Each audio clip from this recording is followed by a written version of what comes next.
गोरखपुर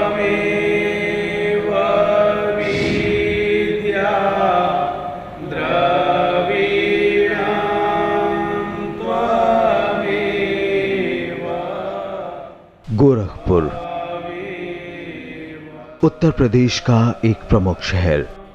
यहाँ की इन छोटी छोटी पतली गलियों से सुबह गुजरें तो यहाँ स्थित एक मंदिर नुमा इमारत से प्रार्थना के स्वर सुनाई देते हैं। यही है गीता प्रेस।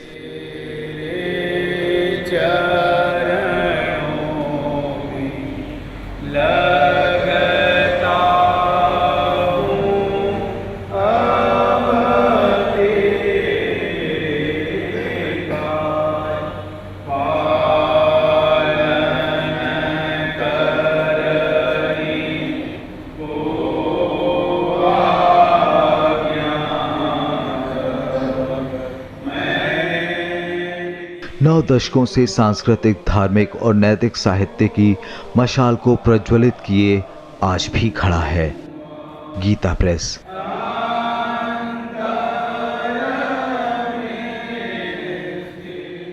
यात्रा इस प्रकार की है कि ये दिन पर दिन प्रगति की है इस संस्था ने।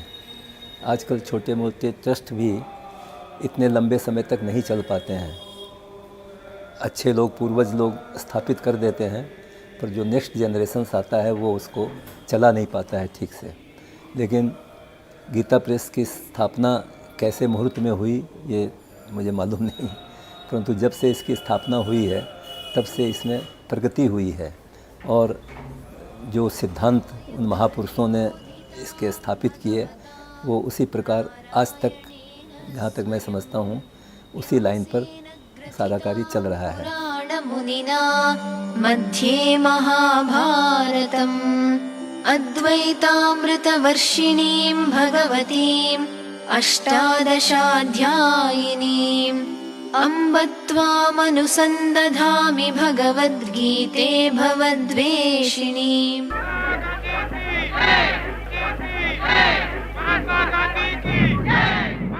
ये समय था 1920 का, जब देश में स्वतंत्रता की ज्वाला ने एक नई रोशनी का प्रवाह किया था।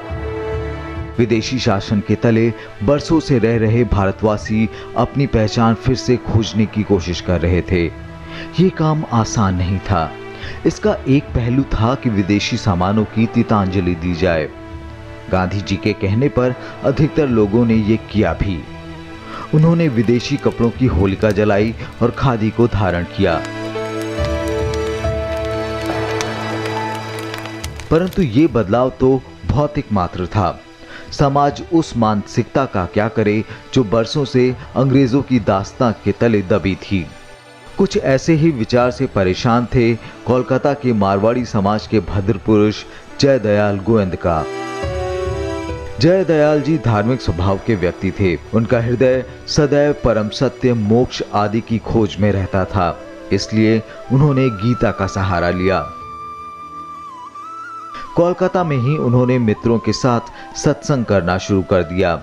देखते देखते उनके सत्संग में आने वाले लोगों की संख्या बढ़ने लगी।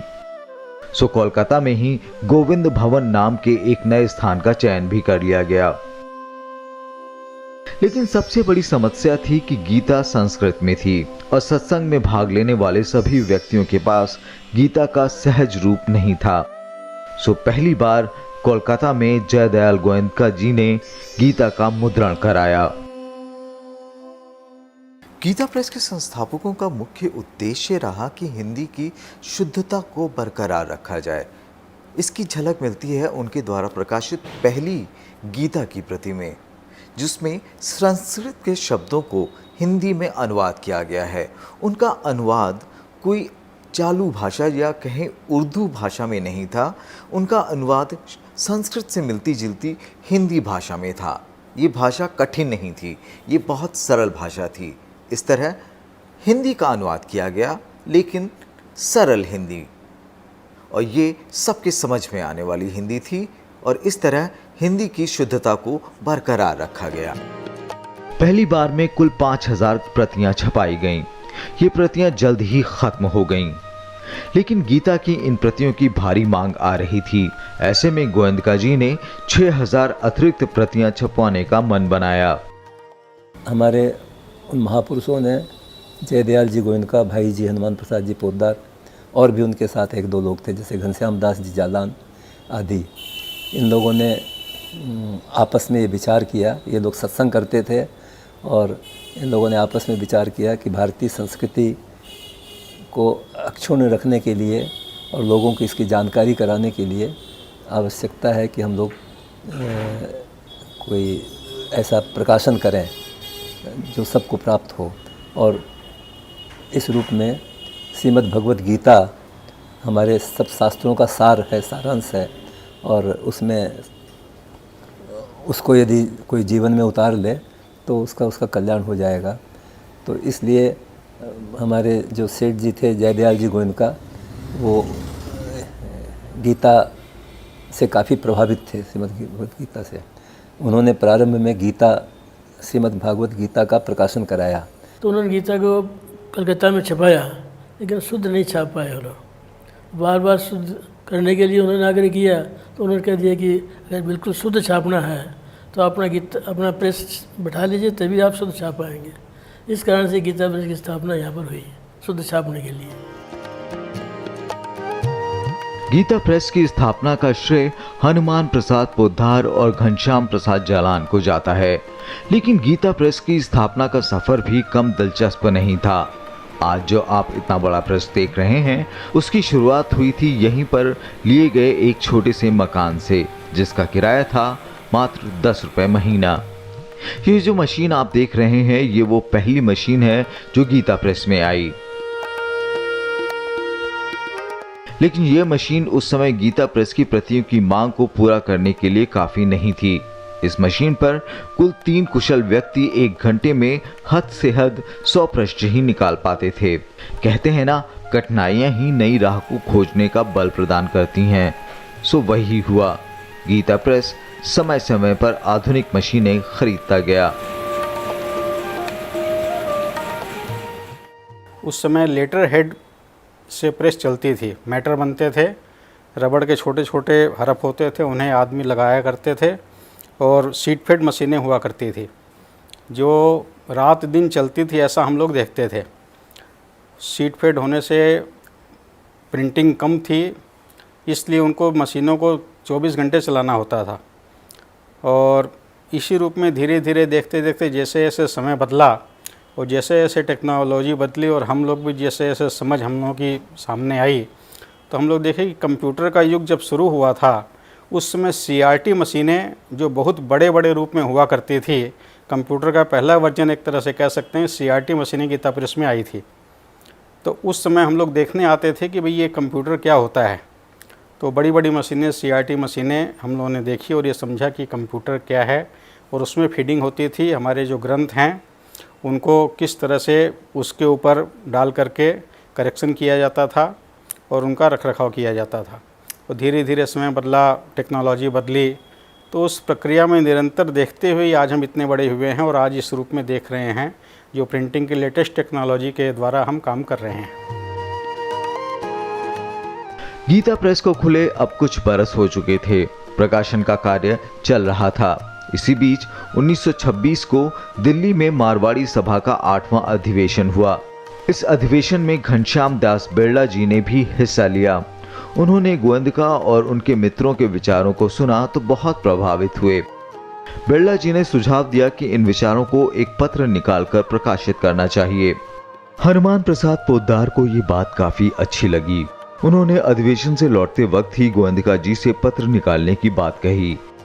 गोयंदका जी भी इस प्रस्ताव से काफी खुश थे, इसलिए उनकी सहमति मिलने में कोई देरी नहीं लगी। इस यात्रा के दौरान पत्र का नाम भी तय कर लिया गया। ये नाम था कल्याण। तय ये भी हुआ कि हनुमान प्रसाद पोद्दार सारी विषय वस्तु प्रदान करेंगे और छपाई का काम मुंबई में ही होगा। इस तरह कल्याण का प्रथम अंक अगस्त 1926 में मुंबई से प्रकाशित हुआ। उनका उर्वर मस्तिष्क था, मतलब जो कुछ वो पढ़ते थे और जो समझते थे, धीरे धीरे उनकी साहित्यिक प्रतिभा बहुत अच्छी हो गई, बन गई। और फिर उन्होंने स्वीकार किया कि अब मैं कल्याण का संपादन करूँगा। कल्याण इन लोगों ने ये आपस में निर्णय लिया कि हम लोगों को एक पत्रिका निकालनी चाहिए गीता प्रेस से, जिसमें वो मासिक पत्रिका रहेगी और वो लोगों को आध्यात्मिक संदेश प्राप्त होता रहे। और इसके संपादन का कार्य भाई जी ने स्वीकार कर लिया।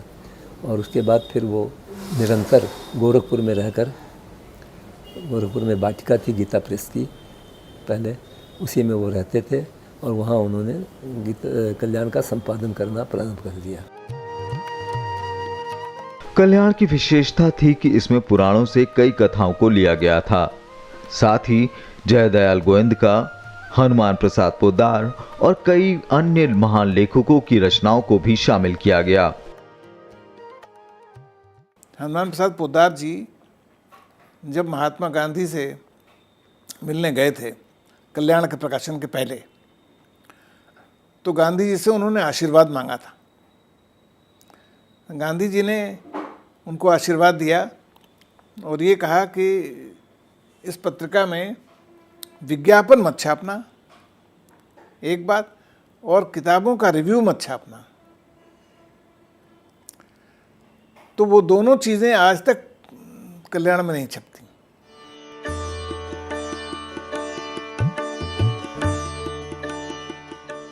कल्याण का प्रमुख उद्देश्य था समाज के नैतिक मूल्यों की रक्षा करना।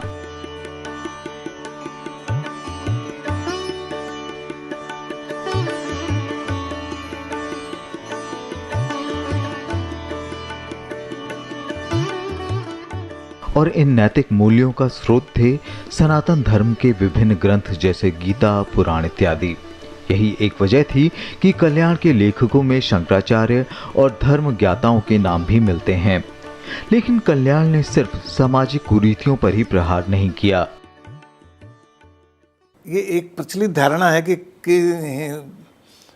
कल्याण जो है एक आध्यात्मिक पत्रिका है। दरअसल वो एक सामाजिक पत्रिका थी, वो एक सांस्कृतिक पत्रिका है। और अध्यात्म के साथ साथ उस समय के समाज पर उनकी जो टिप्पणियाँ होती थीं, उन्होंने तमाम राजनीतिक टिप्पणियाँ की हैं। वो जब कल्याण निकालते थे, वो कौन सा ऐसा वर्ग है जिसकी उन्होंने आलोचना नहीं की होगी। स्वाधीनता आंदोलन की थी। गांधी जी जो उनके एक तरह से गुरुतुल्य थे, आदर्श थे, जिनसे वो मार्गदर्शन लेने के लिए कल्याण के लिए गए थे, गांधी जी की नीतियों की आलोचना की है उन्होंने। और देश का जब विभाजन हुआ था, कितने तीखे लेख लिखे थे उन्होंने। अब जब कल्याण का जिक्र हो रहा है तो उसके संपादक यानी हनुमान प्रसाद पोद्दार के बारे में बताना बहुत जरूरी हो जाता है। सच कहें तो गीता प्रेस को चलाने वाले व्यक्ति ऐसे थे जो काम से काम रखते थे और किसी तरह भी अपना नाम नहीं चाहते थे। वहां के एक ट्रस्टी ने अपनी वसीयत में यहाँ तक लिख डाला कि यदि कोई व्यक्ति उनके चित्र को प्रकाशित करता है तो वो नर्क का भागीदार बनेगा। हालांकि हनुमान प्रसाद पोद्दार ने अपने आप को इतनी कड़ी शर्तों में नहीं बांधा था। तो गीता प्रेस और पोद्दार जी और कल्याण, वो सब मिलके एक थे। गीता प्रेस को याद करते ही कल्याण का ध्यान आता है और कल्याण को याद करते ही हनुमान प्रसाद पोद्दार जी को ध्यान आता है। पोद्दार जी का ध्यान करते ही डॉक्टर जयदयाल गोविंद जी की याद आती है। तो ये मिल करके एक बहुत बड़ा योगदान। गीता प्रेस का संस्कृत प्रेम उसकी किसी भी किताब से पता चल जाता है। जैसे संस्कृत में रामस्य लिखा जाता है और इसका हिंदी अनुवाद होता है राम का, यानी राम के बाद रिक्त स्थान और फिर का। लेकिन गीता प्रेस की किताबों में राम के बाद रिक्त स्थान नहीं होता, यह राम का एक साथ लिखा जाता है। इतना होने पर भी जानकारों का कहना है कि ये भाषा सरल है। ये जरूर है कि ज़्यादातर हमारे जो ग्रंथ हैं वो संस्कृत में हैं और संस्कृत का जब हिंदी में अनुवाद किया गया है तो संस्कृत निष्ठ हिंदी ही वो हो पाई है। इसमें कोई और परिवर्तन किया नहीं जा सकता, क्योंकि उन शब्दों का जो अनुवाद होता है हिंदी में ठीक ठीक उसको करना होता है। कहीं भावानुवाद है या कहीं व्याख्या की गई है, उसको सरल बनाने की चेष्टा की गई है। लेकिन शुरू से ही ये हमारी भाषा संस्कृतनिष्ठ और परिमार्जित भाषा रही है। प्रयास ये किया जाता है कि सरल हिंदी रहे, लेकिन संस्कृतनिष्ठ हिंदी कभी कभी इसलिए भी हो जाती है कि जो लिखने वाले हैं, अब जैसे मान लीजिए कभी कोई अच्छे जो विद्वान होते हैं, शंकराचार्य के कोई लेख हैं या और कोई इस प्रकार के संत महात्मा के लेख हैं, तो वो संस्कृतनिष्ठ हिंदी लिखते हैं। तो हम लोग तो अपनी तरफ से प्रयास ये करते हैं कि हम गंभीर बातों को भी सरल हिंदी में समझाने की चेष्टा करें।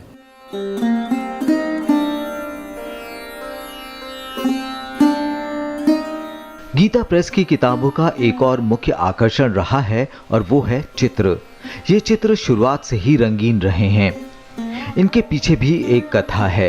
यहाँ के संस्थापकों का मानना था कि चित्रों के बिना साहित्य अधूरा है, इसलिए चित्रकारों के साथ बैठकर बाकायदा चित्रों का निर्माण कराया गया। इन चित्रों में रामलीला, कृष्ण लीला और दूसरे विषयों पर चित्र हैं। हाथ से बनाए गए इन चित्रों की मूल प्रतियां गोरखपुर के एक विशेष भवन में रखी गई हैं।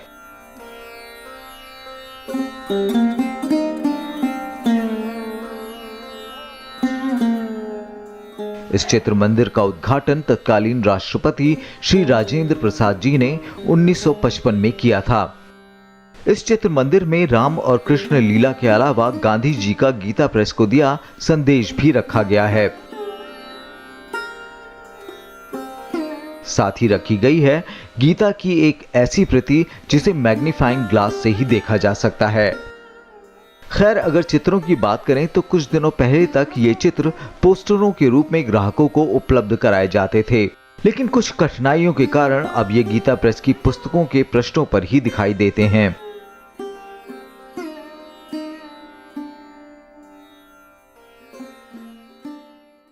गीता के साथ साथ में पीछे जितने भी अपने ग्रंथ हैं सबको अनुवाद हिंदी में कराया उन्होंने, सबका प्रचार किया। महाभारत उन्होंने कई बार पढ़ा अपने से, महाभारत 6 खंडों में है, संपूर्ण महाभारत पढ़ा। और वो बहुत सी पुस्तकों को उन्होंने संक्षेप भी किया। तो बहुत बड़े बड़े ग्रंथ है, अच्छी अच्छी बातों को लेकर के जैसे सब लोग पढ़ सकें, उसके हिसाब से भी उन्होंने उनको संक्षेप करके भी छापा। गीता प्रेस की प्रमुख उपलब्धियों में एक है सनातन साहित्य का संस्कृत और दूसरी भाषाओं से हिंदी में अनुवाद। इस काम में संस्था के संस्थापक जयदयाल गोविंदका और हनुमान प्रसाद पोद्दार ने काफी काम किया। कुछ काम कल्याण के वार्षिक अंकों के द्वारा भी किया गया और कुछ विशेष परिस्थितियों में, जैसे रामचरितमानस। इसके दोहों के अर्थ को समझना किसी हिंदी भाषी के लिए भले ही आसान हो, लेकिन भावों को समझना बहुत मुश्किल है। इस मुश्किल को गीता प्रेस ने आसान किया। रामचरितमानस के बड़े संस्करणों में दोहों के भावार्थों को सरलता के साथ समझाया गया है, जिससे राम के चरित्र की विशेषताएं पूरी तरह उभर के सामने आती हैं। रामचरितमानस भोजपुरी भाषा में गोस्वामी जी ने उसको संकलित किया। गाँव में इसका इतना प्रसार हुआ। दूसरी बात है कि रामचरितमानस में भी इतनी गहराई से उसमें सब गोस्वामी जी ने सब बातें लिखी हैं कि जो अगर केवल रामचरितमानस कोई पढ़ ले तो भारतीय संस्कृति और सनातन धर्म का ज्ञान उसको हो जाएगा, अगर ठीक से कोई उसका अध्ययन कर ले तो। गीता प्रेस ने हिंदी के विस्तार के लिए एक नई और बिल्कुल अलग सी नीति अपनाई। उसने देश की दूसरी भाषाओं जैसे मराठी, तेलुगु, तमिल, बंगला इत्यादि में प्रकाशन शुरू किया। इससे 2 तरह से लाभ हुआ। एक तो सनातन धर्म साहित्य इन भाषाओं में उपलब्ध हो गया, साथ ही इन भाषाओं को बोलने वाले लोगों में हिंदी को लेकर उत्सुकता बढ़ी और कई लोगों ने हिंदी को सीखा भी। केवल हिंदी ही नहीं, अन्य भाषाओं में भी छाप रहे हैं। जैसे प्रादेशिक भाषाएं जो हैं वो भी, पहले तो वो नहीं छपती थी, शुरू में तो ये सब नहीं था, लेकिन अब हम लोगों ने काफ़ी प्रादेशिक भाषाओं में बहुत सारी पुस्तकों को छापना प्रारंभ कर दिया। जैसे तमिल है, आंध्र में तेलुगु है, ये सब, जहाँ गुजराती भाषा भी है, मराठी है, ये सब बहुत सारी भाषाओं में प्रायः उसमें अनुवाद करके और ट्रांसलेट करके छाप रहे हैं। अंग्रेजी में, उर्दू में भी कुछ निकाला गया है, नेपाली भाषा में भी कर रहे हैं। नेपाल में भी हमारी शाखा है गीता प्रेस की, तो वहाँ लोग नेपाली में चाहते हैं, तो उसके लिए भी अभी भी चल रहा है वो कार्य सब। ये बात सही है कि गीता प्रेस ने सनातन धर्म साहित्य का प्रचार प्रसार करने में बड़ी भूमिका अदा की, लेकिन जब बात नैतिकता की आई तो गीता प्रेस ने धर्म का मुंह नहीं देखा। आज प्रेस की किताबों में बाल साहित्य एक अहम स्थान रखता है। इस दीर्घा में आपको बालकों के लिए वर्णमाला से लेकर गणित और नैतिक शिक्षा तक की किताबें मिलेंगी। इन्हीं नैतिक शिक्षा की किताबों को अगर आप पलटें तो इसमें अब्राहम लिंकन जैसे महान व्यक्तियों की कहानियां भी मिल जाएंगी। एक कहावत है कि पहुँचे पहुँचे एक मत। किसी भी धर्म से जिसने जो आगे बढ़ा है उसका मत लास्ट में जाकर के एक ही हो जाता है कि इस ब्रह्म ही सब कुछ है, ईश्वर ही सब कुछ है। वो अपने रूप में चाहे किसी रूप में कहें, उसमें कोई फर्क नहीं है, नाम चाहे उसका कुछ भी देवें। गीता प्रेस की ख्याति का एक कारण ये भी रहा कि इसने पाठकों को कम से कम दामों में बेहतरीन सामग्री उपलब्ध कराई। उदाहरण के लिए आज गीता का एक बड़ा अनुवाद किया हुआ संस्करण मात्र 450 रुपए में उपलब्ध है, लेकिन अगर किसी के लिए ये खरीदना मुश्किल है तो वो एक पन्ने का गीता का संस्करण भी खरीद सकता है, जिसका मूल्य मात्र 50 पैसे है। गीता प्रेस की ना जाने कितने ही रेलवे स्टेशनों पर अपनी दुकानें हैं, जहां से ग्राहक सस्ते दामों पर प्रेस की सरल किताबें खरीद सकते हैं। नो प्रॉफिट नो लॉस पे चल रहे हैं, तो अगर किसी चीज़ के मूल्य में अप्रत्याशित वृद्धि होती है तो हमको अपने मूल्यों को संशोधन करना होता है, लेकिन वो संशोधन इतना नॉमिनल होता है कि वो अन्य प्रकाशनों से हम बहुत अपने को आपको कम मूल्य में दे पाने की स्थिति में पाते हैं। और हमारा एक उद्देश्य ये भी है कि केवल मूल्य ही नहीं, जो ये हमारे सार्वभौम ग्रंथ हैं, इनको जो व्यक्ति लेता है उसके प्रति उसका एक पूज्य भाव होता है। उसके मन में एक अभिलाषा होती है कि हम जो चीज़ ले रहे हैं वो जीवन पर्यंत हमारे पास रहे और हम उसी से अपना पूजा पाठ करें, और जितने अधिक समय तक एक तरह से उसमें उसका ईश्वरीय भाव हो जाता है। इसलिए हम जो क्वालिटी भी बनाते हैं तो उसमें बढ़िया से बढ़िया उपलब्ध कागज़ यूज करना चाहते हैं और अच्छे से अच्छे रूप में उसको प्रस्तुत करना चाहते हैं, जो टिकाऊ भी हो, सुंदर हो और सस्ता हो। आज गीता प्रेस एक तरफ जहां भारतीय सनातन संस्कृति को बचाए हुए है, वहीं आधुनिकता की सीढ़ी भी चढ़ रहा है। छपाई का अधिकतर काम कंप्यूटराइज्ड है। रंगीन पृष्ठ छापने के लिए आधुनिकतम मशीनों का उपयोग होता है, जो पल भर में हजारों चित्र छापने की क्षमता रखती हैं। छपाई का काम भी स्वचालित मशीनों द्वारा होता है, जहां कुछ ही पलों में मोटी से मोटी किताबों की प्रतियां छप जाती हैं और उन्हें पलों में ही बाइंड कर लिया जाता है। परंतु इस आधुनिकता के बीच भी सात्विकता का ध्यान रखा जाता है। चूंकि आधुनिक बाइंडिंग में अब भी मांस वाले ग्लू का इस्तेमाल होता है, इसलिए उस मशीन को नहीं लगाया गया है और बाइंडिंग हाथ से होती है।